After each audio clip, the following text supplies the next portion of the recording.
back, so we're excited about that. And we, of course, this is the day where we will also hear the speech from the throne delivered by Governor Rena Alaudi. This is her last one It that she will be is. doing before she departs us, and we'll talk about that as well. We'll also get, of course, the to hear the government's legislative agenda for this upcoming legislative session. Now, with me today, I'm Tina Evans, and with me today is my friend Heather Whalen.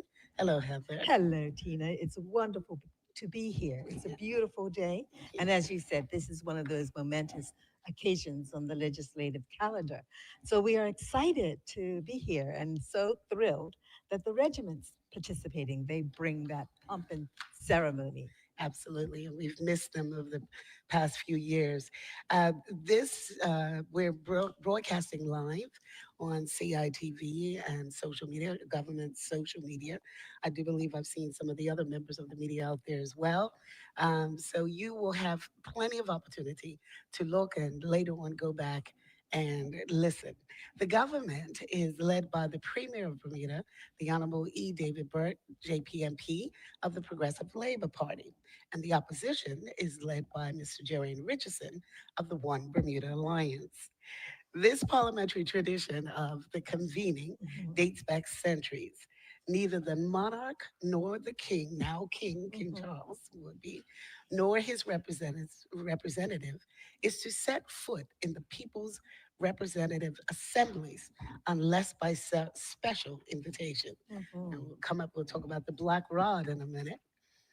This is why the tradition and that of the throne speech is read by the governor anywhere but not in the In the House house. of Assembly. Not in the people's house, Not for in the sure. people's house. King cannot come up into the people's house. There it is. Hence the request that Her Excellency, the governor, comes to the cabinet grounds to read the throne speech.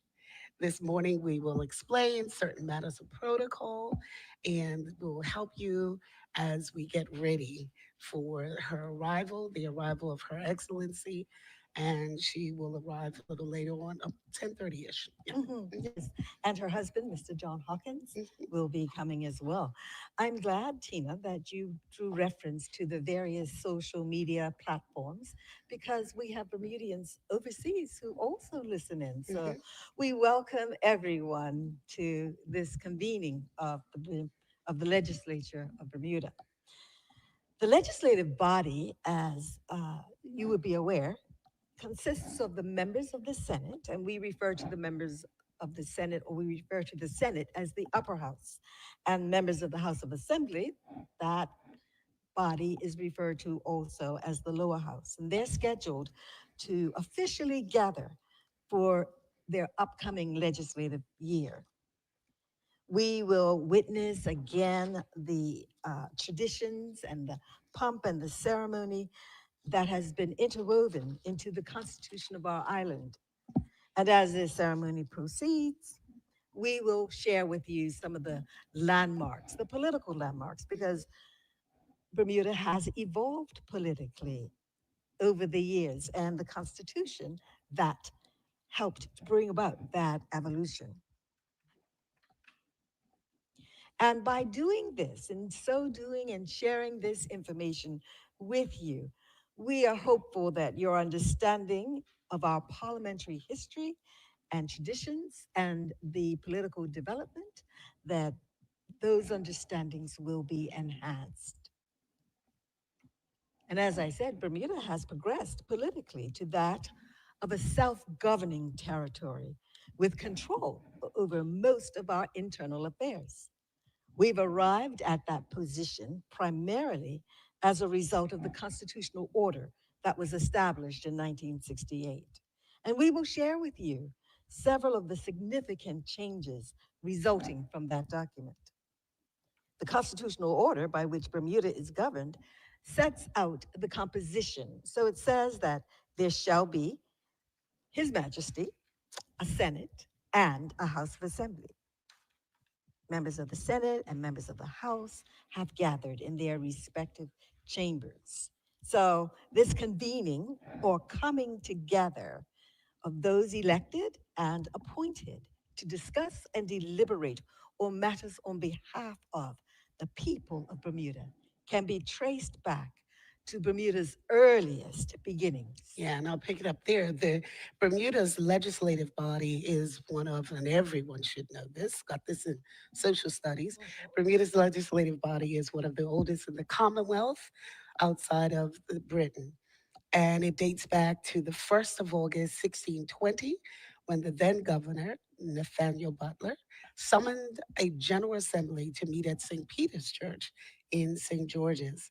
The General Assembly comprised of the Governor Butler, his council, two male representatives from each of the 8 tribes, which later became known as, of course, parishes. At that first meeting of the Bermuda's General Assembly, Governor Butler advised the representatives of the following, and I quote: "We do not come for ourselves only, or any man's in particular, but to serve and regard the public. We are therefore rid ourselves from all desires of gain. We are to despise all personal interests Mhm. because it's all about the people." It is. It is all about the And that people. charge, of course, is still fitting and relevant for today.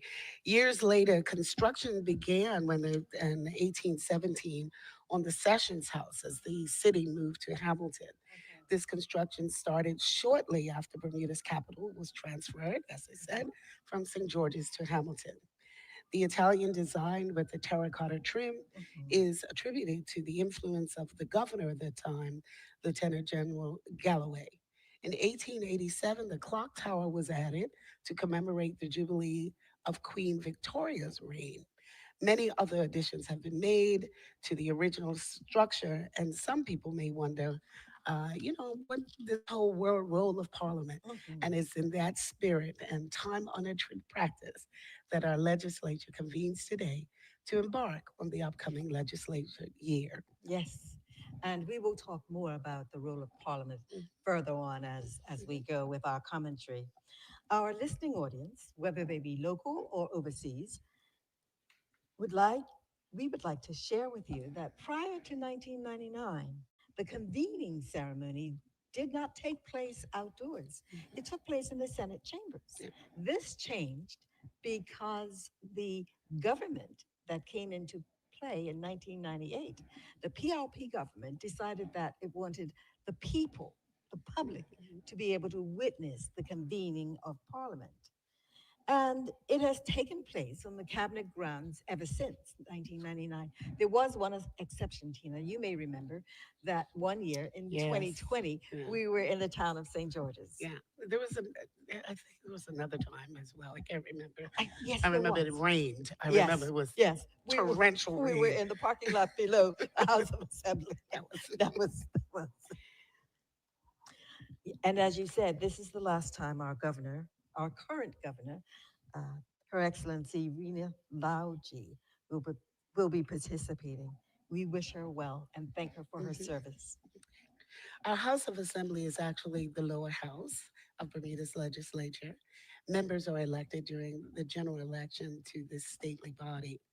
As well, there are occasions when members of the House of Assembly are also elected during a by election, as we saw this year. Mm-hmm. This year, Bermuda has witnessed two such by elections. Mm-hmm. The first was held on May 22nd in the Smith North Mm-hmm. constituency, 10, as a result of the seat becoming vacant after the registration of the Honorable Michael Dunkley. That by election resulted in the OBA candidate, Mr. Robert King, being voted in as a member of parliament for constituency 10. It's actually been a very interesting legislative year. A Mm-hmm. couple of other things happened. Interesting. Yes, yes. The second by election was held this year, and it occurred on October 4th as a result of the resignation of then Attorney General Mrs. Kathy Lynn Simmons. And this PLP candidate, Reverend Dr. Emily Gail Dill, was successful in that election in constituency 36, and that's just October. And that was just October. Yeah, and the And House was that was hotly contested mm, because the third party also ran a candidate and an independent. and an independent, So yes. it's been an interesting It journey has, it this has. year in the Yes. legislative and in politics. Mhm. The most recent general election occurred in October of 2020, when the Progressive Labor Party, led by the Honorable David Burt, who also has the distinction of being Bermuda's youngest Youngest premier, premier. yeah, Mhm. was returned to power. The Progressive Labor Party won 30 of the 36 seats and is therefore the current and is the current Current governor. governor. That was a landslide victory. Yes. Earlier, we drew reference to Bermuda's political evolution, which is attributable to, in a large part, to the constitutional order introduced in 1968, which we should also point out that there were very many key figures who, without fear, challenged the status quo. For example, there was the evolution of the franchise that resulted in persons who questioned and challenged the status quo at the time and sought to make Bermuda a more just and equitable society. 1960s was pivotal, and 1968 was pivotal in terms of the constitution reform in Absolutely. London. Absolutely. And you would know personally. Yes, I do. I know. But And it was revolutionary for yes. Bermuda. And if you ever get a chance to go back and read Bermuda's Mhm. constitution, you should. You should. And before 1966, when there was that challenge uh, to voting rights, the women, the women who owned property, challenged the Constitution as well because they felt that they should be allowed to vote. Up until then, no women were allowed. The Bermuda Suffragette Society, led by, well, Gladys Mizik Morrell. She was one of the leading forces of that Bermuda Suffrage Society, and she's one of our national heroes. They fought for women who owned property to have the right to vote. Now, what did they do in their fighting? They sent a petition to the British government to mock funerals, saying that justice was passing or Mhm. justice was not around. They refused to pay taxes. They said, no representation, we won't pay taxes. And of course, the authorities didn't like that, would seize their property, and the other members of the Bermuda Suffrage Society would then go and purchase that property back. Mhm. And I know you can hear in the background the sound of the Royal Bermuda Mhm. Regiment Band. Around at 10:30, members of the Senate and the House, of course, they're gathering in their respective chambers. The Senate will adjourn at about 10:40, and Senator John Wright, the Vice President of the Senate, will lead the members of the Senate from the Senate chambers down the staircase of the building onto the Cabinet lawn. The Vice President then will remain at the entrance to greet Her Excellency when she comes. When she arrives. Now, just a important note, because I think everyone will be wondering, where's the Speaker? Both the Speaker of the House of Assembly, the Honorable Dennis Lister, and the President of the Senate, Senator Joan E. Dillis Wright, will unfortunately be absent from the convening ceremony as they are currently representing Bermuda, the Bermuda branch of the Commonwealth Parliamentary Association at the 67th Commonwealth Parliamentary Conference being held in Sydney, Australia. The regiment looked splendid. Yes, as they march on. Absolutely. And given the glorious day, the beautiful blue skies,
processional, It is, they really do add to the pomp pomp and and ceremony.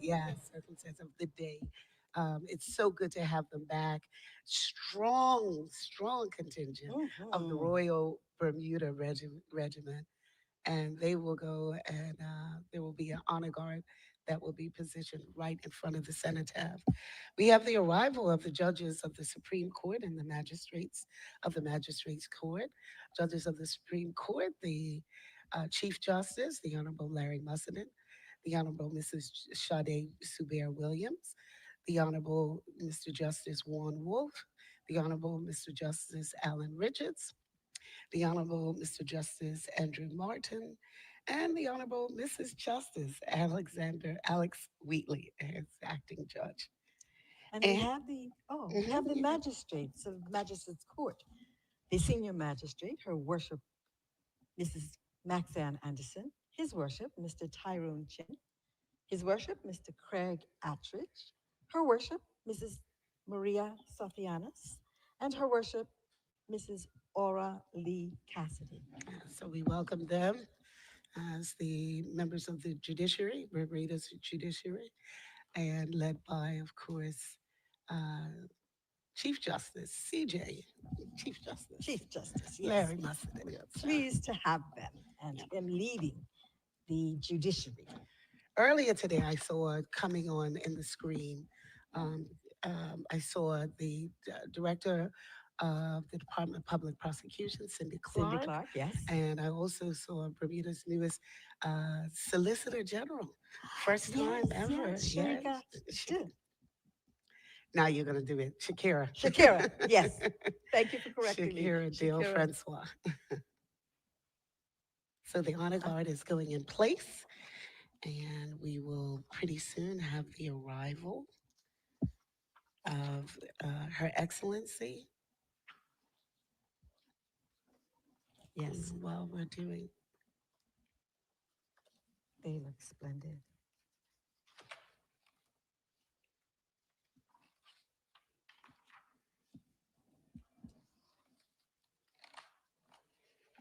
Now, Tina, we were talking about the challenges to voting rights, and I had indicated that the Bermuda women's suffrage movement challenged. Mhm. Women finally got the right to vote in 1944, but it was Yeah. only for property owning women. So some people were still disenfranchised. Yeah. And it was then the work of the Committee for Universal Adult Suffrage, Yes. led by another national hero, Dr. Paulu Camara Cafego, Yeah. who pushed for everyone Mhm. to have the right to vote. Absolutely. That challenge was launched in 1960 by the Committee for Universal Adult Suffrage. Mhm. Dr. Paulo Caramafego, also known as Roosevelt Brown, Mhm. Mhm. they challenged Bermuda's under democratic voting system, and they witnessed Bermuda witnessed the political watershed in 1963 when the Parliamentary Election Act allowed every Bermudian 25 years or older to have the right to vote. That was 1963. That's a Just recent. Yes, it is. It was a year after I was born. So Yeah. yeah, you're just not even 20 years ago. No, anyway, further political developments occurred in 1966 when voting age requirement was lowered to 21 years and the property vote was withdrawn. Then, near the end of the 20th century, in the 1990, the voting age requirement was finally lowered to 18. What it is now. Mhm. Yes. And rightly so. And rightly so. There was a further major political development that occurred with the Constitutional Conference that took place in 1966 that had representatives from the Progressive Labor Party, which had been established in 1963, and representatives from the United Bermuda Party, which was established in 1964, and independents. Under, as a result of that conference, the, the Constitution was established. And with the establishment of that constitutional order, the Parliament convened on the 14th of June, 1968. under the new order. Some refer to that constitution as the internal self government form or mechanism because it gave responsibility for domestic matters to the government. Hmm. All domestic matters such as education, health, transportation, finance, public works, and immigration. And the governor retained responsibility for external affairs, the defense, including the armed forces, internal security, and the police, and the Royal Regiment. Hence, the Royal Regiment's participation and presence in our ceremony today. Hmm. Now, there were some other changes. We see the black rod is in place. Ah, yes. And well, in 19, you can, Oh, in 1979, it was the result of the Constitutional Conference held at the Warwick camp. Designations of the Executive Council and the Legislative Council changed to cabinet and Senate respectively. The Constitutional Conference that took place in 1979 also brought on other changes. It provided that elected members of Parliament were now referred to MPs as members of Parliament. There was previously known as members of the Colonial Parliament uh-huh, or MCPs. uh-huh, Another significant change was that members in charge became ministers, the executive council became cabinet, thus the continuing evolution of parliament. uh-huh. It's worthy to note that a change in government did not take place after 1968 until the general election of 1998 and the opposition Progressive Labor Party came into power for the first time as a direct result of the 1998 general elections. Yes, and one of the constitutional changes, we, sorry, let me pause and say we see the arrival of the permanent secretaries, uh, Led the by led by the head of cab, head of the civil service and head the of the cabinet public head service, of the public service, Sherry Witter. Sherry Witter, and of course the cabinet secretary, Mr. Mark Telemack. Mm. And as people would know, permanent secretaries are the senior-most civil servants. One of the other changes that were brought about as a result of that 1972 conference was that the government leader from April of 1973 on was referred to as the premier and not government leader. So, Okay, we're just coming on 10:40. so The Edward. Senate will be Mhm. adjourning soon, and Senator Wright will, the Vice President of the Senate, will come down with the Senate members of the Senate. They will take up their positions on the cabinet lawn. The vice president will arrive there. And we have right now Her Excellency, the governor, and her husband, Mr. Jacob Hawkins, arrive at the cabinet lawn. And the motorcade is following the landau that the governor is in. Right. The commanding officer will escort Her Excellency to the center of the guard, where Her Excellency will receive a royal salute. The Bermuda Regiment Band will provide a guard of honor on Front Street. Then will be escorted by the cabinet. She will then be escorted by the commanding officer to the cabinet, where Her Excellency will be dispatched. Black Rod.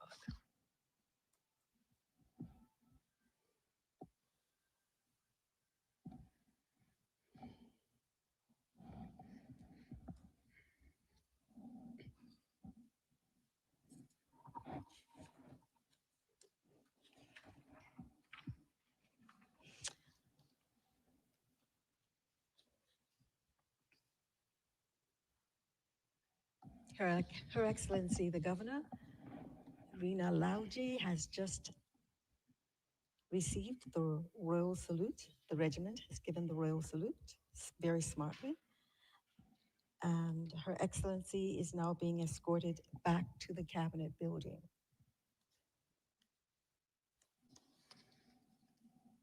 Mhm. We invite everyone to stand for the arrival of Her Excellency the Governor.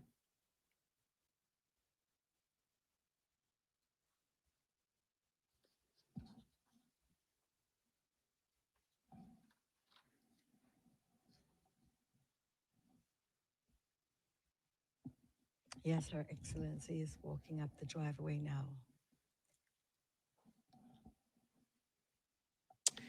The governor will dispatch Black Rod Chief Inspector Darren Glasswood, who is outside the entrance of the Cabinet building, to summon the members of the House of Assembly to the Cabinet Lawn Office for the reading of the speech from the throne. She will tell him, Gentlemen, usher of the Black Rod, I command you to inform the Speaker of the House of Assembly that I request the presence of the Honorable House forthwith. Mhm. All of that. And with that,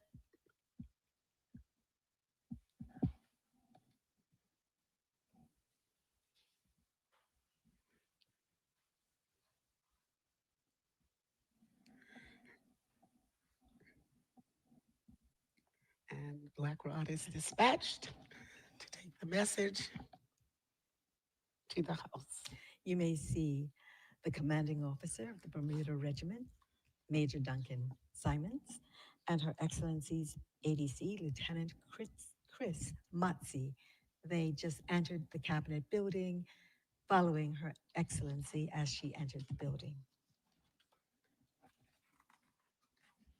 She will enter the Cabinet building and be hosted by the President of the Chamber, of the Senate. Sorry about that.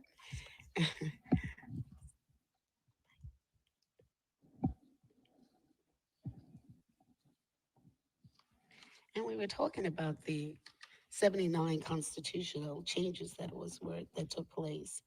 Um, and I just want to add this. In July 2003, following the changes to the Constitution, general election took place under a revised format Mhm. of 36 single seats constituencies. That's one of the marked members of the Senate are coming now. We see the PRP Senate leader, Mr. Owen Darrell. We see the new Attorney General, Senator Kim Wilkerson.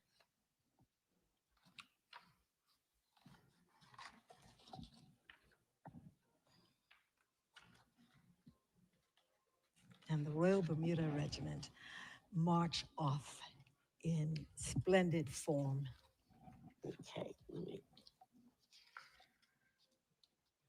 and as the members of the Senate are being seated, independent senators Kieran Bell, John Wright, and as we mentioned, the Senate President is abroad with the Speaker of the Speaker House of the House, yes. attending a parliamentary conference. Senator Owen Darrell, the government leader in the Senate and Minister of Tourism, Culture, and Sports. The new Senator Kim Wilkinson, Attorney General, Minister of Legal Affairs and Constitutional Reform. Mhm. She's come back again. She is, yes. We also saw the She was a senator arrival one other of time. Senator Lindsay Lindsay Simmons. Simmons and Ariana Hudson. Mhm.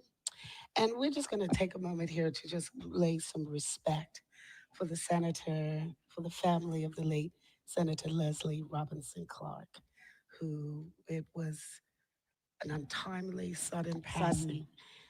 Just last month, she served the people of Bermuda, her family, her home church, and Bethel AME Church with such grace, dignity, and poise. Absolutely. A beautiful, genuine, caring lady who greeted everyone with an infectious smile. Mhm. We remember Senator Leslie Clark, Leslie Clark Robinson, yeah. Mhm, mhm. We also remember acknowledge the opposition senators. Senator Dwayne Robinson, the Shadow Minister for Education, opposition spokesman for this in the Senate for Transportation, National Security, Youth, Culture, and Sports.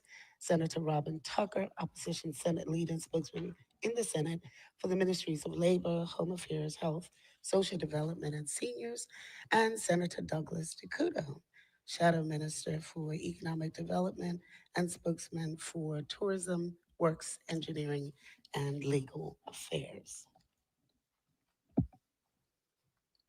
Now, I remember back in the day, and I have to say it. I know some people say it's not a fashion show, Tina. Well, I have to say it. Oh dear. This convening was always the highlight. I remember my mother, the Hmm. late Dame Lois Brown Evans, Another national, actually, a the national hero. first national hero. Absolutely. She would make sure that she was dressed appropriately, Hmm. went out and got the best suit that she could get, Hmm. money could afford, the hat. The Dame, gloves? no, Dame Jennifer was the gloves. Oh, Dame Jennifer was the thank glove. you. Hmm. And later, of course, it became the fascinators and everyone. And Hmm. I saw some beautiful fascinators today, ladies. Yes. Thank you. Um, and she did it because it meant a lot. Yes, it did. I represent my country. I represent myself. Hmm. I fought hard to get here, That's right. and I'm going to show up on this one day looking Looking sharp. splendid. Especially, there were very few women, I was about to say that. very few women in Parliament. Yes. So you had Quentin Edness, you had Jim Jim Woolridge, Voice of Woolridge Summer, would come in tails and top and hats. top hats. Hmm. Hmm. Okay, so they made sure that they looked appropriate on this first day in the convening of the legislature, Absolutely. And they and they had to represented stand well. They next had to to. those men. And I remember, I um, Mrs. Ann Cartwright DeCuto as Hmm. well would Hmm. make sure she put on her hat as well, Hmm. and so Hmm. Hmm. so it was a good tradition, and I thank you, those of you that keep the tradition going. Going. Speaking of dress and tradition, there was a time when the women who were members of the House of Assembly were not allowed to wear pants. That has changed as well. So, thankfully,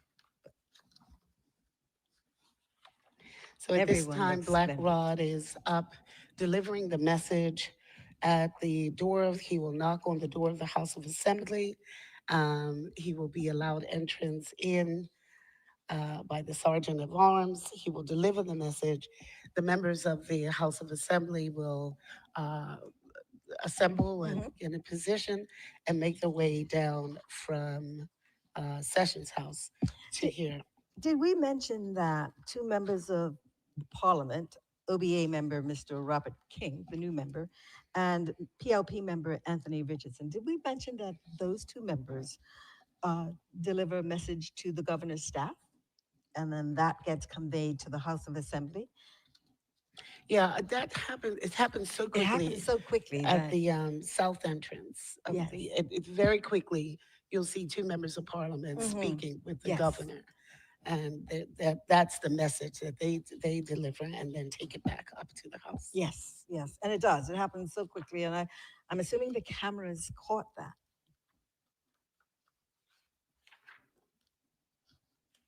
And so we now await the arrival of the members of parliament, Yeah, should there led be? by our premier, the Honorable E. David Gibbons. You were saying, Tina? Should Yeah, there be? I went back to the July 2003, following the changes of the Bermuda Constitution. The general election took place under a revised format of 36 single seat Hmm. constituencies, and that it was a recommendation of the Constituency Boundaries Commission that the number of constituencies into which Bermuda should be divided to 36. The commission thereafter, the number of elected members of the House of Assembly should be 36, with each constituency returning one member to the House of Assembly. The late Sir Frank Blackman was the Hmm. chairman of the Boundaries Commission. Other members included Sir the late Honorable Eugene Cox, and the late Dame Lois Brown Evans, and the Honorable Pamela Gordon, and Mr. John Barrett. Hmm. Yes. That was an important landmark in our political Yeah, evolution as well. and I do believe that came under the leadership of then Premier Dame Jennifer Oh, Smith. excellent. I do believe Excellent. so. Okay. Correctly. So, by custom, all proceedings of either house are open to the public. And since 1991, debates in the House of Assembly and the Senate have been broadcast over the radio. The public may sit in the gallery at the House of Assembly if they want to physically be present and which witness their representatives speaking on their behalf. Now, there are some etiquette rules that our listeners may be interested in hearing. And one of them says that it shall be out of order for members of parliament to use offensive and or insulting language, and that this would be in bad taste and brings the House into disrepute. There is another rule which stipulates that no member shall be referred to by name only. The standard practice is to refer to the member as the honorable member from and name the constituency. And there's another rule that says the reading of newspapers, books, letters, or other documents, except written materials directly connected to the business under debate, is not permitted. And although it's not stated, um, cell phones are not allowed during the sitting of the House. Absolutely. Mm. Mm. No sitting up reading the newspaper Not at either. all. Not at all. You And can refer to it. I you believe can that was, refer to it. you can refer to it, but you cannot sit up in the house doing the Do people's business, business, exactly. watching the cell phone. No, Not your not word. allowed. Mm-mm. Not a lead. All right, the MPs are on the way back. The MPs are on the way down from the Sessions House, and we will see their arrival pretty Mhm. soon. So, no constitutional crisis. All is flowing as well. All is flowing as well, and Mhm. so the business will take place as soon as Her Excellency has read the throne speech. Right.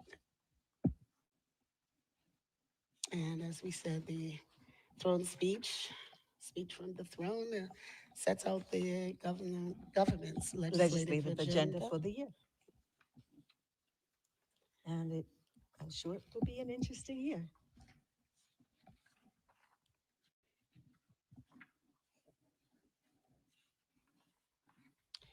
Her Excellency, the governor will uh, exit the Capitol building, ascends the stairs, and enters the change. Will get escorted to the throne. Her Excellency is being escorted now to the Mhm. throne by the uh, Major Duncan of the Bermuda Regiment. She's followed by her ADC, Lieutenant Chris Matzi.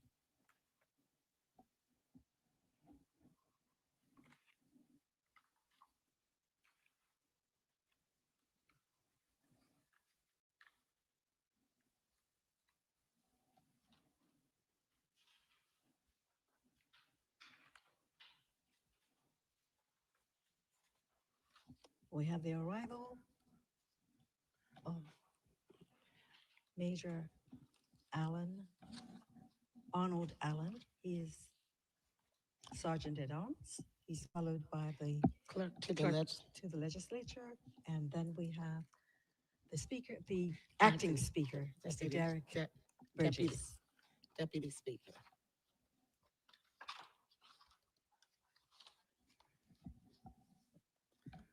Deputy Speaker, acting Speaker of the House of Assembly, the Premier, the Premier of Bermuda, the Minister and Minister of Finance, the Honorable David Burt, JPMP.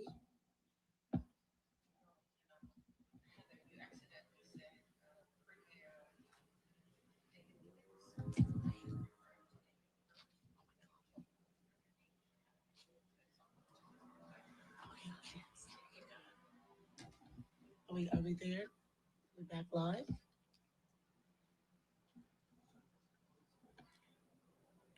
Mr. Jarian Richardson, JPMP, Opposition Leader, Shadow Minister of Labor and the Cabinet Office and Economic Development.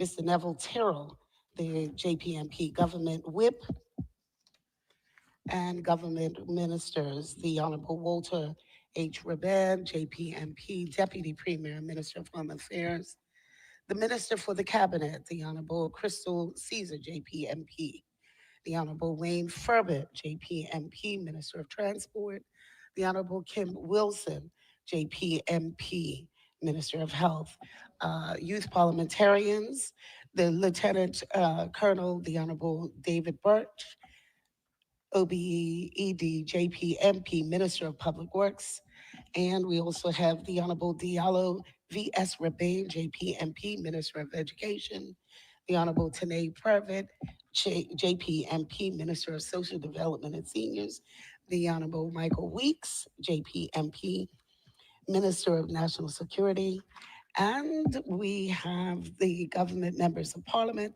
the Honorable Levita Foco, JPMP, Mr. Christopher Famous, JPMP, Mr. Anthony Richardson, JPMP, the Honorable Curtis Dickinson, JPMP, the Honorable Lawrence Scott, JPMP, Mrs. Renee D.L. Ming, JPMP, Mr. Kim Swan, I think everyone's here today, JPMP, Mr. Dennis Lister III, JPMP, the Honorable Zane De Silva, JPMP, the Honorable Wayne Keynes, JPMP, and Mrs.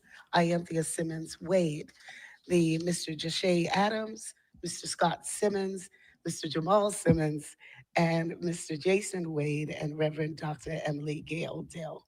With the opposition parliamentarians, Mr. Ben Smith, Deputy Opposition Leader, Mr. R. Scott Pierman, JP, Shadow Minister of Legal Affairs, the Honorable Craig Simmons, Craig Cannonair, sorry about that, Opposition Whip, Shadow Minister of Works and Engineering and Tourism, Mr. Vance Campbell, Mr. Robert King, Ms. Susan Jackson, all have assembled. We will hear prayers by Bishop Vernon G. Lamb.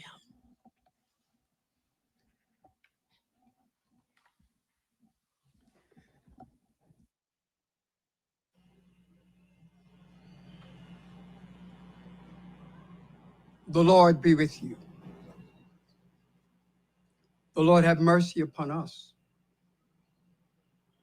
Having been biblically admonished to pray for those that are in authority and have rule over us, let us pray.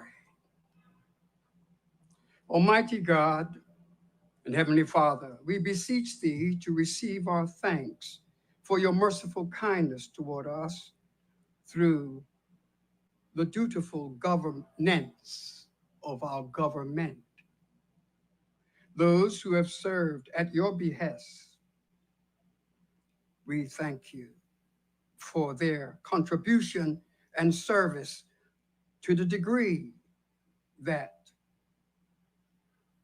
the Senate, the House of Parliament, and other phases of government have served this community. We pause to remember the recent hurricanes that threatened our shores without devastating loss of any life. Loss of possessions, perhaps, but replaceable possessions. God has been good to this island. God has been good to this island, particularly when many other places have reported of devastating conditions and the loss of many lives. Once again, God has been good to this island. Almighty God and Heavenly Father, who in thy providential wisdom and goodness has appointed the office of rulers in Senate and parliaments for the welfare of society and the just governance of mankind. In the words of King David, God hath made me ruler for the people's sake. We humbly request ever be reminded that they are there in position serving for the people's sake. We bless thee for the legislative session that has been done and we wait with great anticipation for the ensuing one.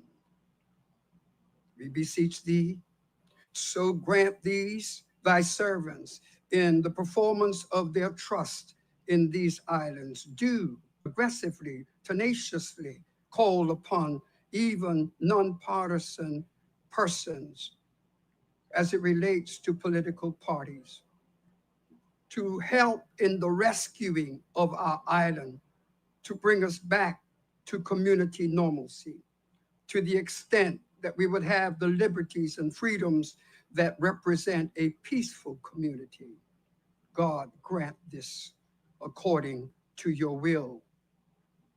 Grant them to discover that all retirees are not tired.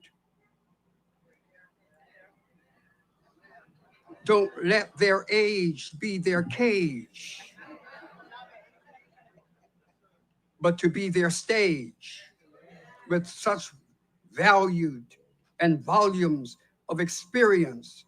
In these troubled and precarious times, we request their assistance to be again serving alongside of a government dedicated for the betterment of this country, whatever it takes to make it happen.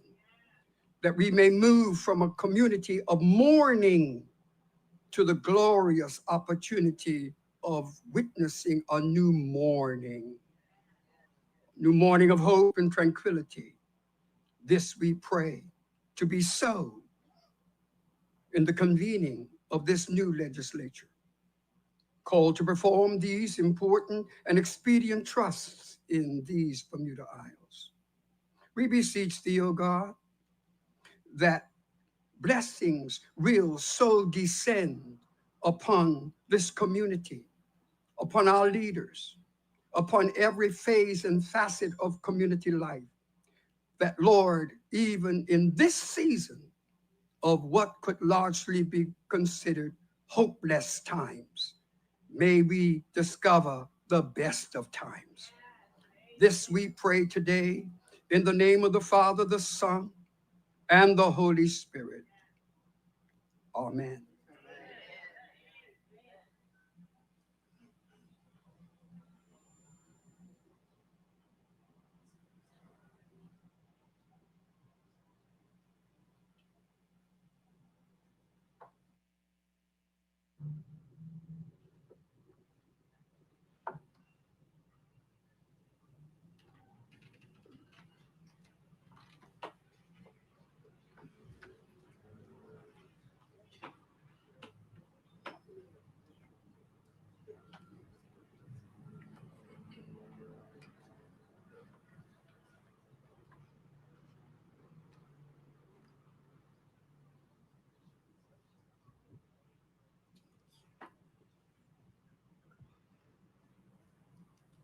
Madam President and members of the Senate, Mr. Speaker and members of the House of Assembly, the government is making steady progress toward building a fairer and more equitable Bermuda.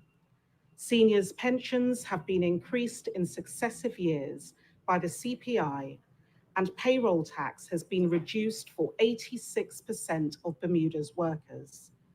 Childcare assistance has been expanded so that now families making under $130,000 can get help paying for childcare.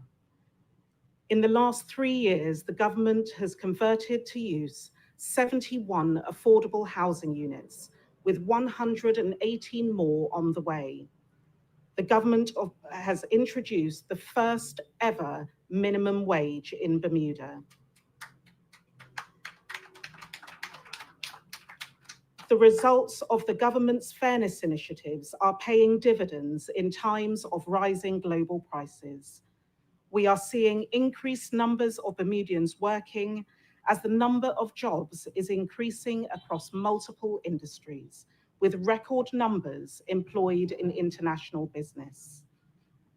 Overall, economic performance is strong and growing. Our economy remains resilient. The government's improving fiscal position has enabled the provision of relief to the residents of Bermuda. The high cost of healthcare has been mitigated by the third successive year of a freeze on government's portion of the standard health benefit. And the impact of global increases in the cost of fuel have been staved off by local government-led action. On the heels of the first expected budget surplus in 21 years, better than expected fiscal performance has allowed the government to reduce energy taxes by 60%, while deploying an unprecedented $25 million social and infrastructure package to broaden the reach of the island's economic success into social transformation. Bermuda has devised a corporate income tax regime that has cemented confidence in our pragmatic and collaborative approach to the invaluable partnership with international business. This approach is business friendly and will make Bermuda's tax system fairer by allowing the government to reduce or eliminate taxes that increase the cost of living. An historic hotel redevelopment has been secured through direct government-led negotiations, which is already manifesting a positive economic impact. The Fairmont Southampton transaction represents Bermuda's largest hotel project and signals the renaissance of our tourism in defiance of considerable opposition to the redevelopment plans for this iconic emblem of the second pillar of this economy. This hotel project represents jobs and opportunities for Bermudians. Madam President and members of the Senate, Mr. Speaker and members of the House of Assembly, in the wake of a resounding mandate from the people of Bermuda, who 4 years ago braved the unknown to express their preference for representation in a general election that featured mask wearing and social distancing, the government has toiled every day in the last 4 years to discharge the covenant made between those who exercised that right and those who humbly accepted their challenge to serve them. The post-pandemic world of 2024 is one riven by wars, civil unrest, political angst, stubborn and systemic inequality, and an endless wave of misinformation transmitted at alarming speeds through all manner of media. In observing these global trends, it can call to mind the words of Nelson Mandela, who remarked, "After climbing a great hill, one only finds that there are many more hills to climb." Madam President and members of the Senate, Mr. Speaker and members of the House of Assembly, though Bermuda has surmounted significant challenges, the government recognizes that there are many more obstacles ahead. There is much more work to do to ensure that economic progress is felt by all Bermudians. In this legislative session, that work will renew the focus on the social transformation spurred by September's mid-year review and consolidate the fiscal successes that led to the historic expected budget surplus. The government's mid-year review and the allocation of additional resources to hire staff cement necessary programs and expand services to the people, prioritizes the paths of economic growth, social renewal, and fairness. In his call for an economic Bill of Rights, Aaron Critchlow, co-founder of Bermuda is Love, profoundly said, "Bermuda is more than an idyllic paradise. It is more than its beaches, more than its financial sector. It is a place where humans are born, where families and individuals come together, where relationships flourish, and where lives lived are celebrated and treasured." Madam President and members of the Senate, Mr. Speaker and members of the House of Assembly, this year, Bermuda became the first of the overseas territories to achieve the extension of the UN Convention on the rights of persons with disabilities. This landmark position sets the stage for a local framework of greater inclusivity and protections for persons with disabilities in Bermuda. To complement the work done last year in the establishment of a formal register of disabled persons, the government will advance a Disabilities Act to ensure equal access to services, facilities, and employment. Madam President and members of the Senate, Mr. Speaker and members of the House of Assembly, most persons receiving financial assistance are seniors and persons with disabilities, many of whom are in rest or nursing homes.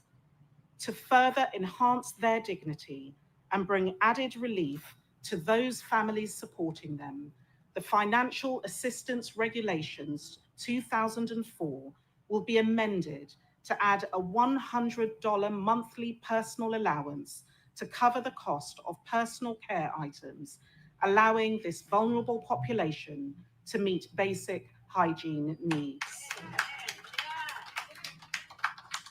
In keeping with the government's focus on bringing aid to the most vulnerable populations, the Ministry of Youth, Social Development and Seniors will lead a cross-ministry team struck to provide further intervention to identify high-risk families.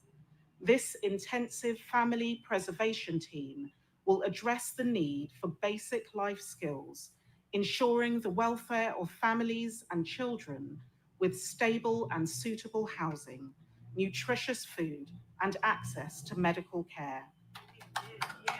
The multi-generational trauma endured by these families can and must be halted. Madam President and members of the Senate, Mr. Speaker and members of the House of Assembly, the road to achieving education reform has been a challenging one, but the people of Bermuda can see the results of the years of planning and development in the signature programs, now enhancing the educational experience of the island's residents. In addition to parish primary schools at the Elliott and Harrington Sound primary school sites, a third signature school for tourism and educational services will open at Sandys Secondary Middle School. Additionally, the school transformation teams needed to develop the parish primary schools in Sandys and St. George's will be onboarded. The Prospect Primary School will begin the transformation into a signature school for exceptionalities. This will allow for an expansion and improvement of those programs now offered at the Dame Marjorie Bean Hope Academy. Signature schools are a culmination of the reforms needed in public education.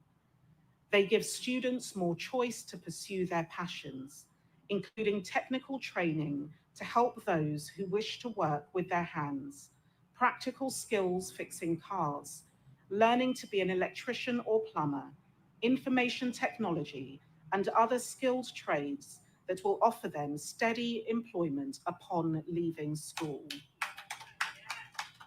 Madam President and members of the Senate, Mr. Speaker and members of the House of Assembly, in 2022, Safe Lives UK was commissioned to undertake a complete system review of the response to domestic abuse in Bermuda. The review revealed a lack of perpetrator services available on the island and recommended embedding such services within the criminal justice process through direct referrals and reporting systems for meaningful engagement.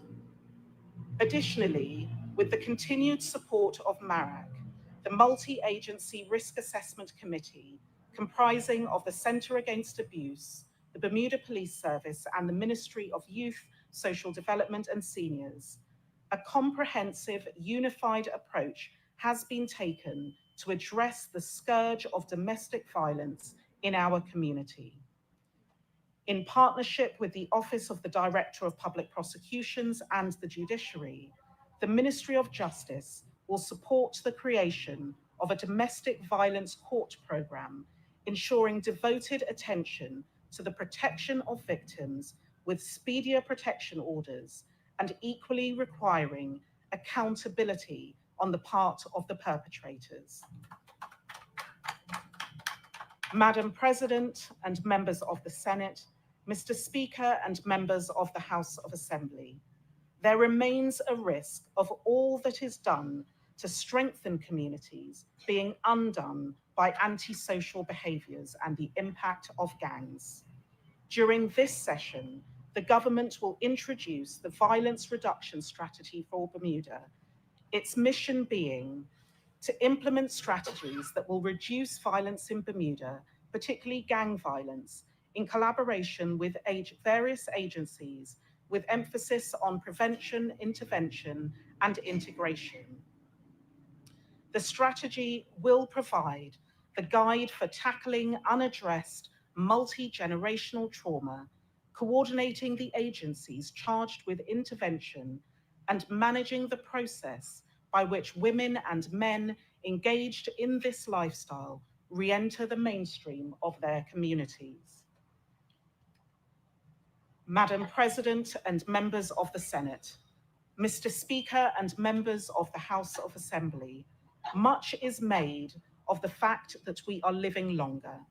This fact once served as an indication of the marvel of modern medicine and improvements in access to healthcare. Today, living longer does not always mean living better. Chronic, non-communicable diseases afflict us at rates that now strain our healthcare system, increase costs within the system at every level, and diminish the quality of the long life which we should be poised to enjoy. To reduce the increased risk of heart disease, stroke, and other conditions like diabetes, legislation will be enacted to eliminate from our supply those foods containing industrially produced trans fats, recognizing the scientifically verified link between these substances and these conditions. As of July 2024, 58 countries around the world, covering 3.7 billion people, 9 of them in the Americas, have already enacted best practice policies to eliminate trans fats. In 2022, CARICOM Ministers of Trade and Health committed to enacting legislation by December 2024 to eliminate trans fats from the Caribbean food supply by December 2025. Building on the commitment made in the mid-year review, the government will continue to expand and enhance mental health initiatives through the Ministry of Health by building on existing programs, supporting existing third sector agencies, and focusing on youth mental health. A more inclusive and supportive environment will emerge for mental well-being in our community. As the government focuses on mental health for our young people, it is vital that we also tackle substance abuse. Utilising the funds awarded in the mid-year review, the Department of National Drug Control will reinstitute Bermuda youth counselling services to address the gaps that exist in substance abuse treatment and counselling for adolescents. The path to universal healthcare has taken longer due to the coronavirus pandemic. However, the government's mission to ensure that all Bermudians have access to quality and affordable healthcare is undimmed. Universal healthcare will reduce pressure on families and employers while keeping our population healthy, which in turn will reduce long-term costs. While the government finalises the design of the new healthcare packages, until Bermudians can enrol in the new Universal Healthcare Plan, the government will continue to expand access and improve the quality of HIP and future care. Therefore, during this session, the government will bring forward changes to legislation to expand access to preventative visits to doctors, provide improved coverage for prescription drugs, and reduce co-pays.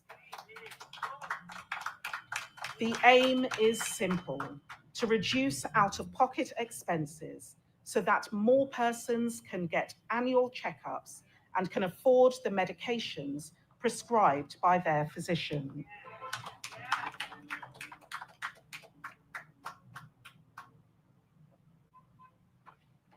Madam President and members of the Senate, Mr. Speaker and members of the House of Assembly.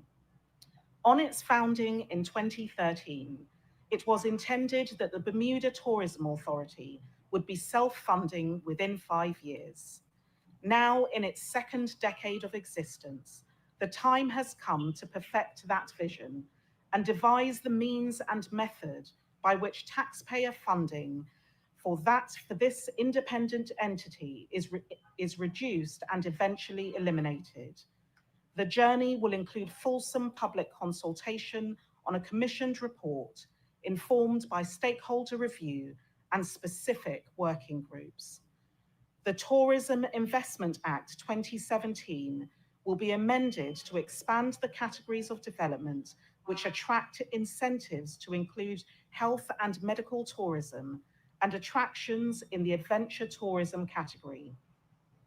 The process for applications for tourism attractions will be streamlined to reduce the complexity of the application process.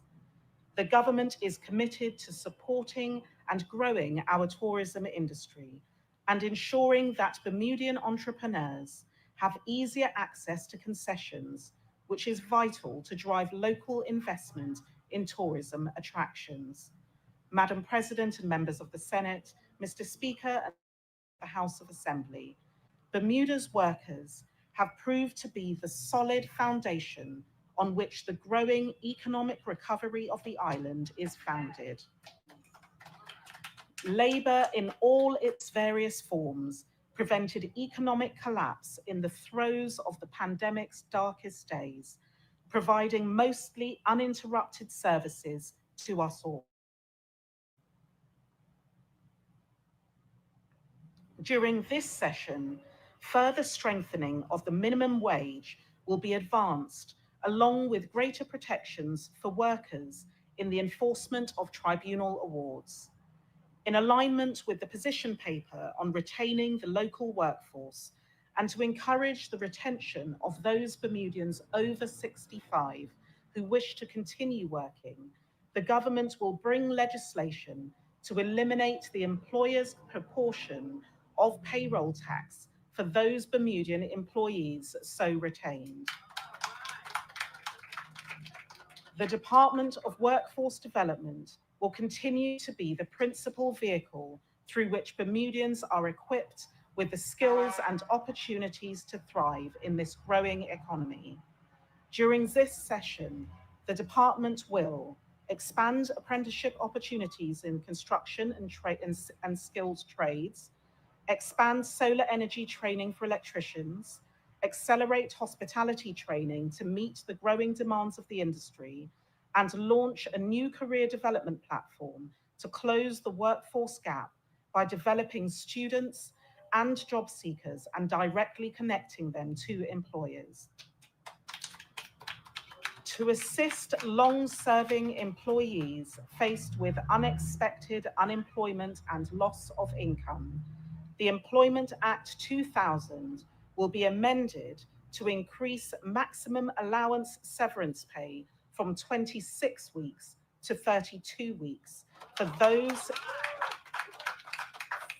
from 26 weeks to 32 weeks for those employees in continuous employment for 13 years or more. This increase will be complemented by a legislative amendment to remove the requirement to pay payroll tax on redundancy pay. This will help provide stability and fairness for employees during a time of transition. Madam President and members of the Senate, Mr. Speaker and members of the House of Assembly, the government believes that every Bermudian should have access to adequate and affordable housing. That reality, coupled with the need to grow our working population to support our aging population, makes the expansion of Bermuda's housing inventory critical. As such, there will be a need for more housing to accommodate residents of Bermuda and a greater number of individuals living and working in Bermuda. Bermuda's demographic shifts are exacerbating the challenge of affordable housing in Bermuda, as there are not enough young Bermudians to replace the seniors who are retiring from the workforce. As these seniors retire, the additional labour needed to sustain Bermuda's economy often comes from guest workers. Given the fact that many of our seniors retire in Bermuda, the guest workers who may fill those jobs require accommodation. This reality is just one of the factors in Bermuda's housing challenges. Whether for rent or for purchase, access to affordable housing eludes too many Bermudians. Through recent pension reforms and the mortgage guarantee programme, the government has improved access to home ownership, benefiting dozens of Bermudians who have now purchased their first home. Existing homeowners have benefited from the elimination of taxes on mortgage transfers, with many Bermudians moving their mortgage to banks with more competitive rates, saving families thousands of dollars a year. The government has made available $50 million of guarantees for the construction of private residential development in the city of Hamilton. And over the last 3 years, the government has also committed $25 million additional dollars to support affordable housing, bringing a further 71 affordable units online, with 118 more expected to be delivered through the Bermuda Housing Corporation. These actions have helped, but given the demographic realities, more can and must be done. Due to Bermuda's limited land, the City of Hamilton will play a more significant role for the expansion of residential development. During this session, the government will publish the updated City of Hamilton Plan and the new St. David's Plan. These comprehensive documents will guide the area's future development, and for the City of Hamilton, relax the restrictions of building heights for residential development. The Department of Planning will also work with local construction stakeholders to promote modern building practices that can reduce the cost of residential construction to provide more housing more quickly for Bermuda's residents and seniors. The demographic shift that is expected to continue for the foreseeable future requires strategic action to ensure that more places are available for Bermudians to call their home.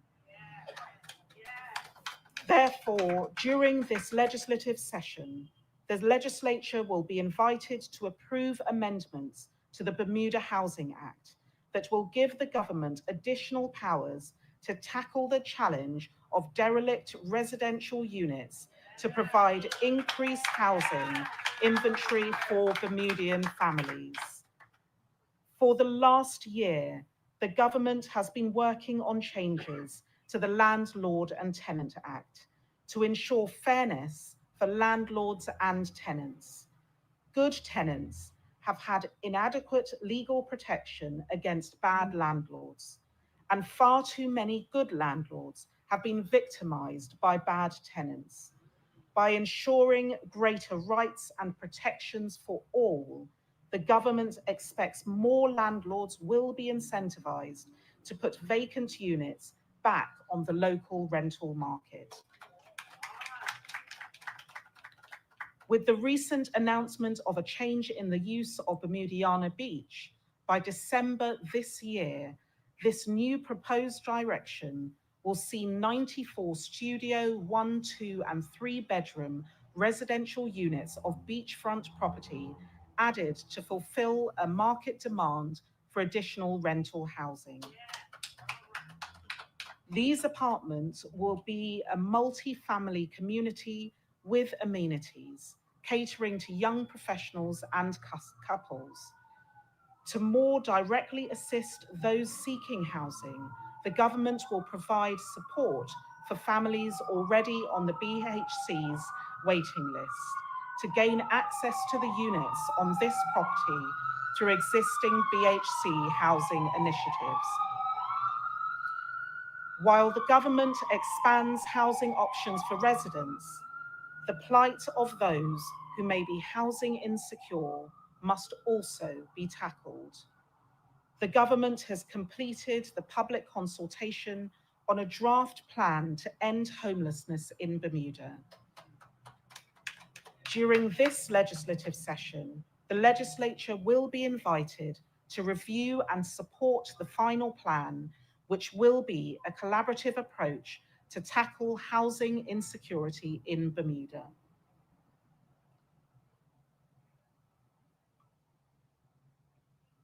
Madam President and members of the Senate, Mr. Speaker and members of the House of Assembly, earlier this year, the government undertook a red tape reduction consultation.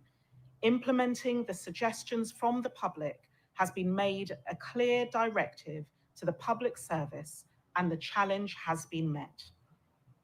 The Ministry of Transport will eliminate the requirement to undergo a medical examination every 10 years as part of the driver license renewal process until age 70, and will reduce the number of vehicle inspections required in the first 5 years for a new vehicle. Additionally, all remaining manual TCD processes will be digitized, providing an increasingly seamless experience for the public. The Ministry has also begun the required work to achieve reciprocity of foreign driving licenses pursuant to the 1949 Geneva Convention on Road Traffic. To further harmonise the public service vehicle industry, a new, fairer payroll tax system for minibus owners will be introduced. Instituted through legislation, this new system will have a fixed payroll tax in 3 levels based on the seating capacity of the minibus.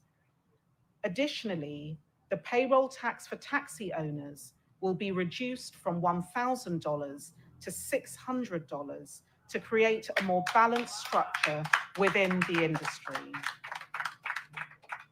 One aspect of red tape reduction is also the review and elimination of outdated laws. The Law Reform Commission under the Ministry of Justice has been staffed and will advance proposals for modernising or repealing existing acts. One such act the government has identified that is ripe for repeal is the Advertisements Regulations Act of 1911. Madam President and members of the Senate, Mr. Speaker, and members of the House of Assembly, the labyrinth that is the Office of Project Management and Procurement's Code of Practice continues to serve as a disincentive to the empowerment of the very small and medium-sized businesses the government is determined to assist. As such, more streamlining of the code will be undertaken to ensure a simpler, faster, and fairer process.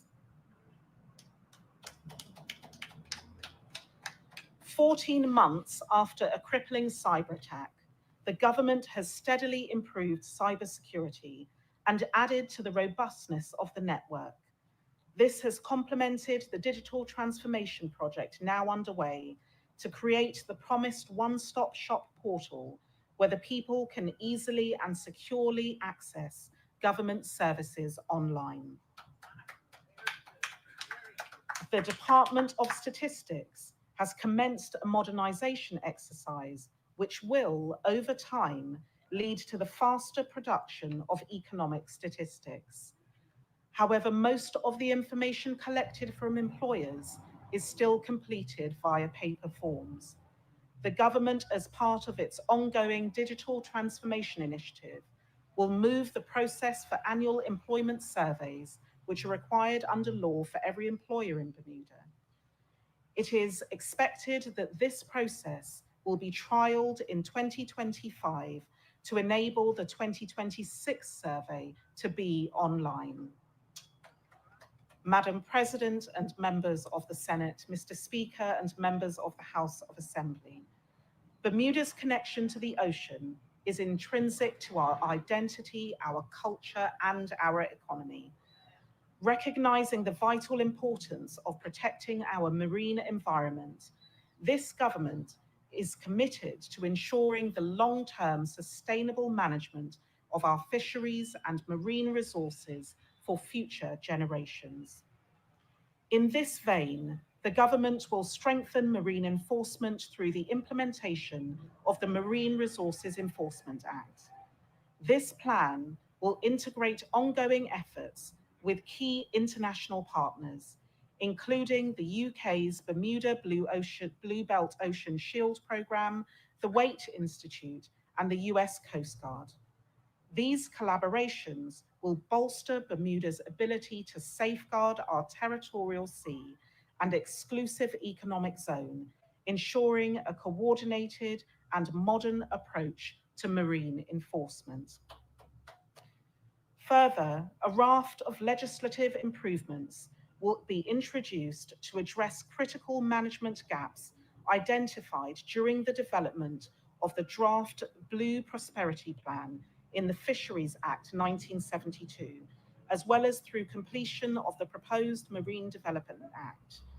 These reforms will modernize Bermuda's marine management laws, promoting responsible fishing practices, protecting sensitive habitats, and facilitating the long-term sustainability of our marine ecosystem to ensure prosperity for Bermuda's commercial fishers.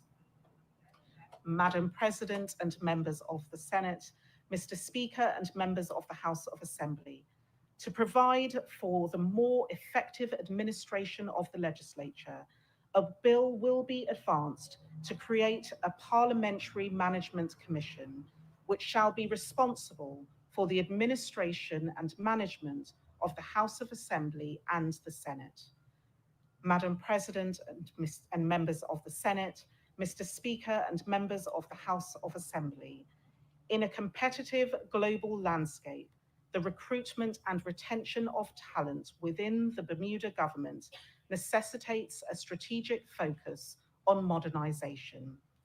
Key efforts are nearly complete in updating the Public Service Commission Regulations 2001 to modernize the governance structure of the public service to align with contemporary best practices.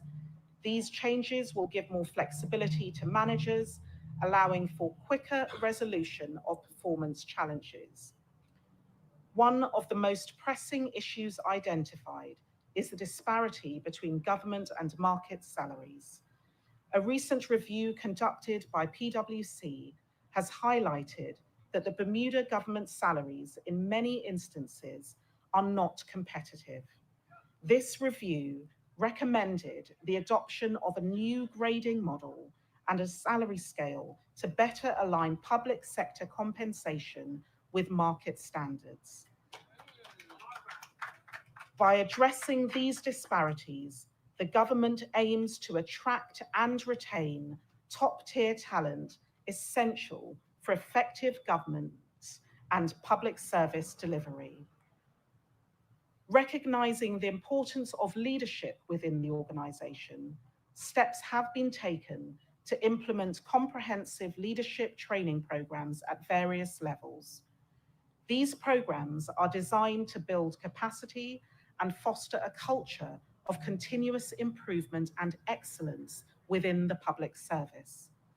By investing in the development of current and future leaders, the government is ensuring that its workforce is well equipped to deliver better public services to the people of Bermuda. These efforts are vital to building a robust and dynamic public service capable of delivering high-quality services to the people of Bermuda, that is also more accountable for its performance. As these initiatives are implemented, the Bermuda government remains committed to fostering an environment that values and supports its employees, ensuring a sustainable and effective public sector workforce for the future.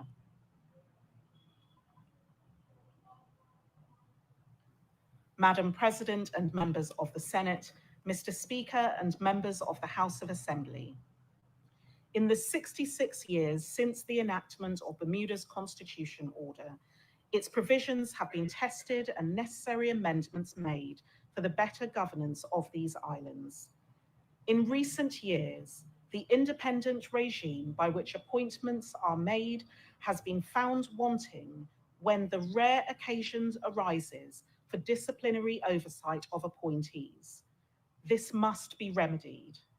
Accordingly, Government House and the Government of Bermuda will work together to develop a revised legal framework for accountability in senior constitutional positions.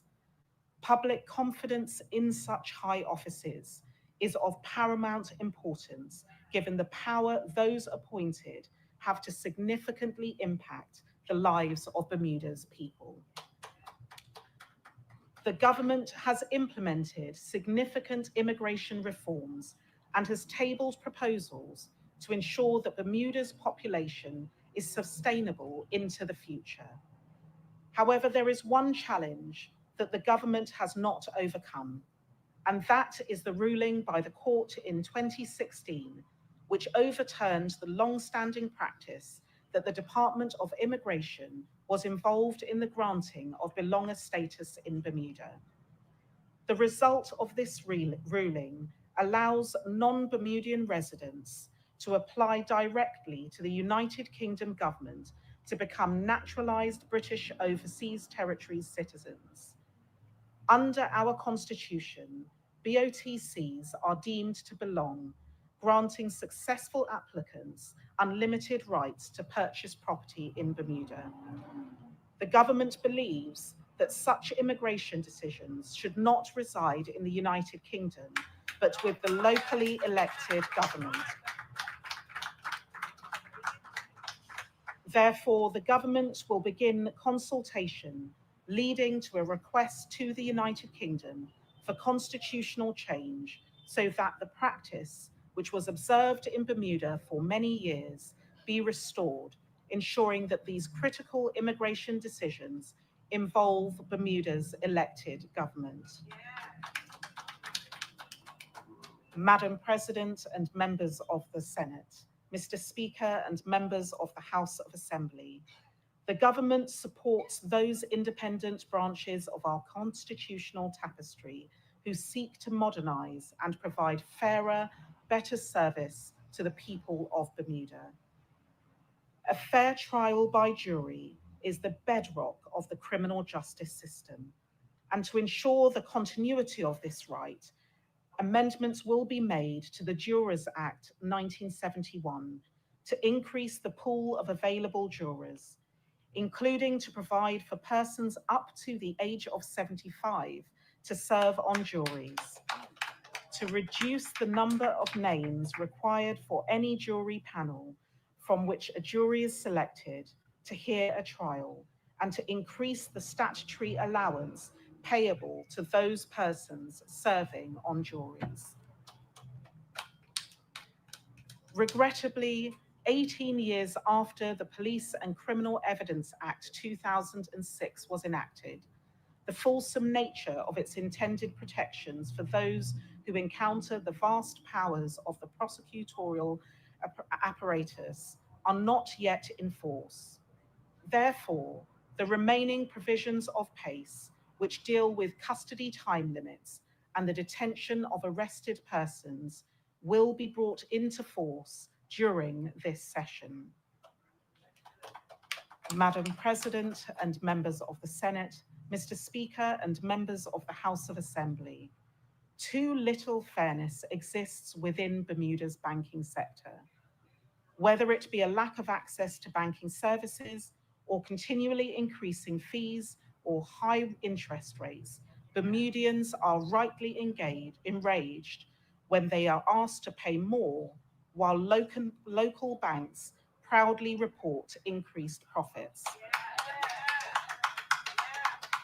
Following consultation by the Bermuda Monetary Authority, the Banks and Deposit Companies Act 1999 will be amended to require basic banking services to be provided for all persons to ensure that all residents have access to banking services. Regulations under that act to place limits on fees charged by banks will finally be advanced in this session. Fairness in financial services cannot just be limited to banking. Since the introduction of the National Pension Scheme Act in 1998, pension administrators have earned an estimated $500 million in fees. These fees, which have been found to be higher than in other jurisdictions, reduce the retirement savings for Bermuda's workers.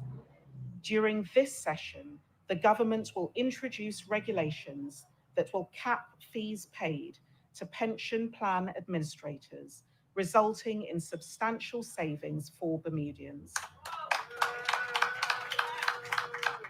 These changes will mean that a Bermudian worker entering the workforce would have $75,000 more in their pension account at retirement. While the government advances fairness in financial services, we must also increase financial literacy in Bermuda. To ensure that the government's efforts in advancing financial literacy are appropriately targeted, the Ministry of Finance will launch a financial literacy survey, followed by a campaign of financial literacy initiatives delivered in partnership with pension administrators to improve financial literacy in Bermuda. To support the implementation of Bermuda's corporate income tax regime, legislation will be introduced to update the corporate income tax framework and address matters relating to the use of excess tax revenue. Based on the recommendations from the Tax Reform Commission and the International Tax Working Group, this legislation will codify how funds collected by the corporate income tax regime will be reserved for use.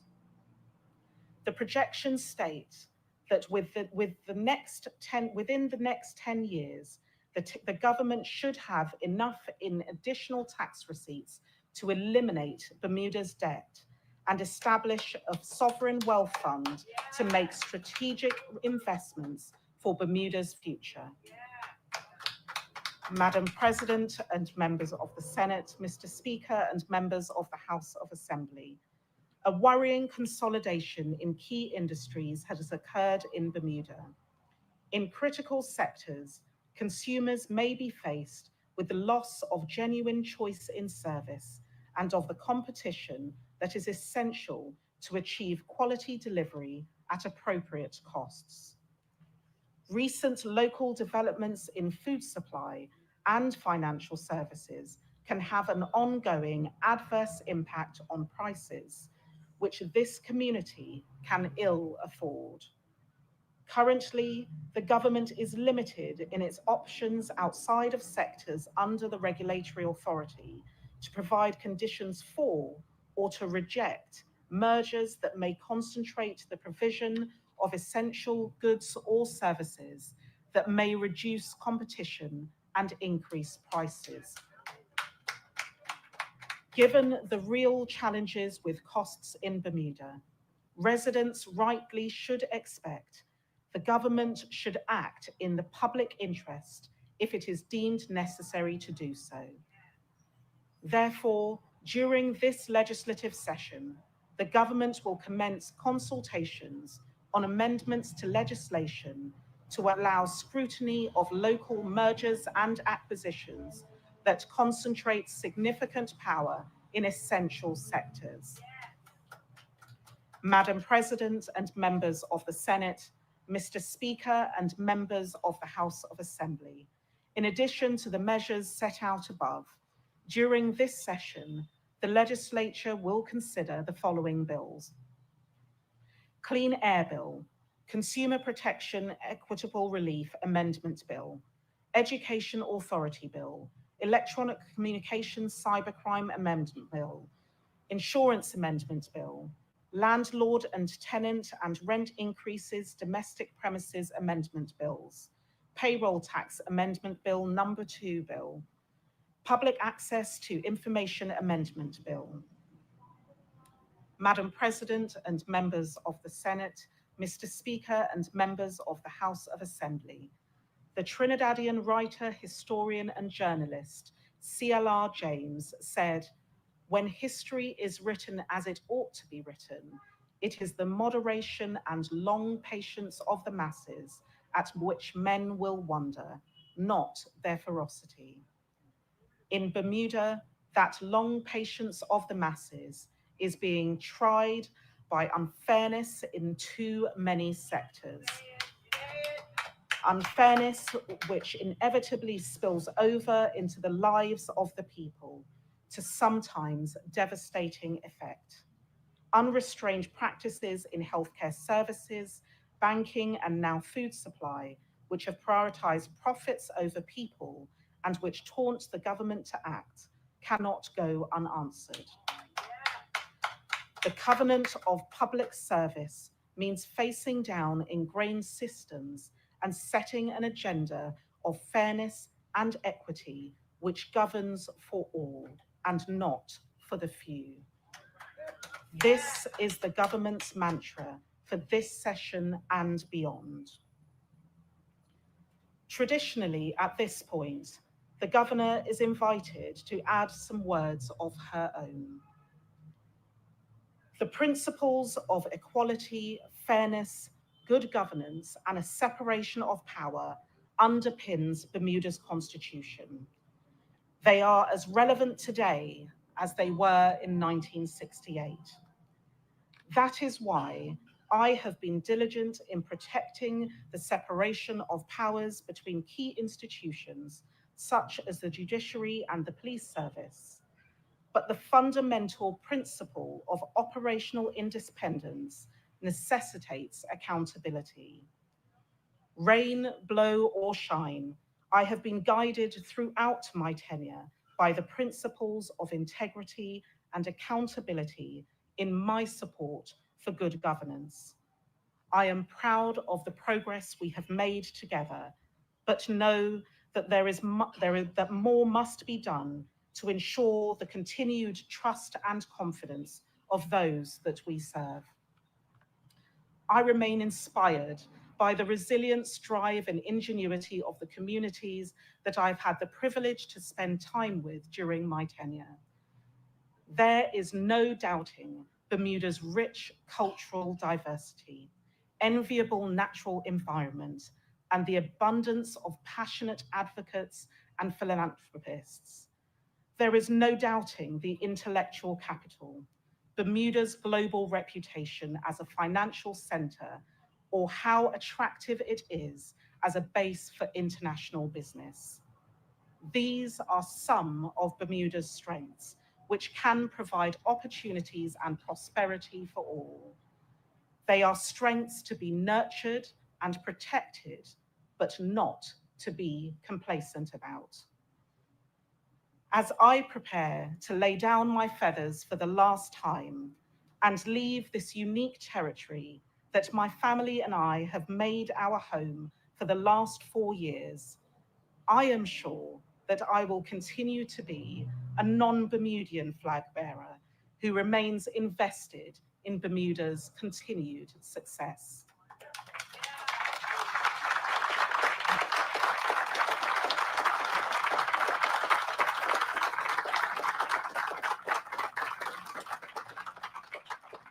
Madam President and members of the Senate, Mr. Speaker and members of the House of Assembly, I declare this session open and may God guide you in your deliberations.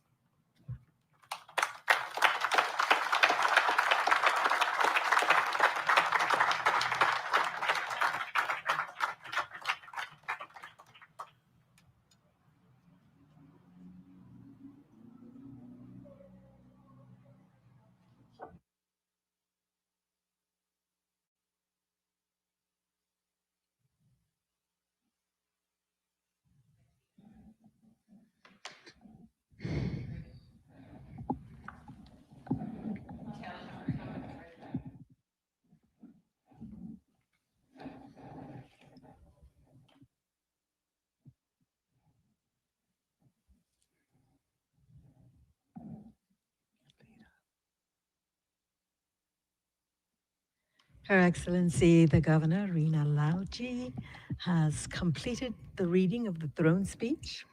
She is being escorted out by Major Duncan Simons of the Bermuda Regiment, accompanied by her husband, and the ADC stands slightly behind Her Excellency the Governor.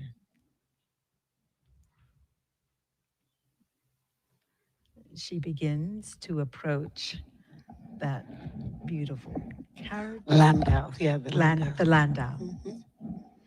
Well, it has been a full speech. Very comprehensive very and robust. Yes. Definitely a focus on the social issues and affordable housing and making housing available. Mhm. And And also looking at what can be done to reduce violence. There's some new legislation that's coming forth, actually, quite a bit of legislation that's coming forth. Domestic violence Yeah. program. Her Excellency is now leaving cabinet grounds Yes. And in the Landau and the motorcade in front and behind her. we're going to ask that the invited guests allow the members of parliament to retire to the chamber. And I did want to mention Mr. Clark Sumner, the new clerk to the legislature. Yes, yes. We didn't get a chance to. And there is the premier. The Honorable David Burt And his his lovely wife, Kristen. Kristen. Sister Kristen Burke. And we want to thank you all. We have enjoyed having you join us for this reading of the speech from the throne and the outlining, of course, the government's legislative agenda. And I did want to, I saw the young ladies' names, the members of the youth parliament. I had their names earlier. Yes. I did want to say hello. Kauje Simons and Kalaj Kalaj Simons. Simons, apologies, and Brianna King. I do believe so. Yes. So we want to thank you for joining us. And as they retire, we will be, of course, hearing more about government's legislative agenda and about the plans and the new legislation that will be taking place as well.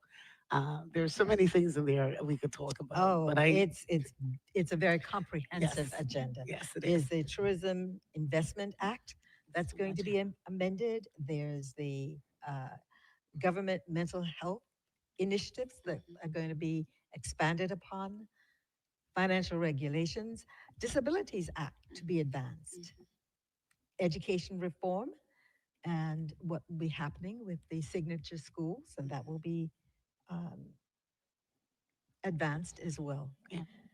And So, there's an amendment to the Jurors Act. yes. I, yes, I saw that. I saw that the age expanded as well for that you could sit on a jury. So we thank you. We thank you for from our CITV team and all that were responsible for today. Thank you so much for joining us. As we said, it is on social media, so you'll be able to go back. If you missed something, you can go back and look at it. Also, the throne speech is now available online at gov.bm. You can go there and take your time and read the entire throne speech. We thank, of course, for her service. This is the last Convening speech that yeah, she of will officiate. Governor Yes. Rena Langley. And of course, we do Lauji, sorry. Lauji, Yes. yes, Governor So thank Lauji. you very much for joining us, and we wish you all a Bermuda beautiful day. It's a lovely Thank day. you. All the best, and thank you.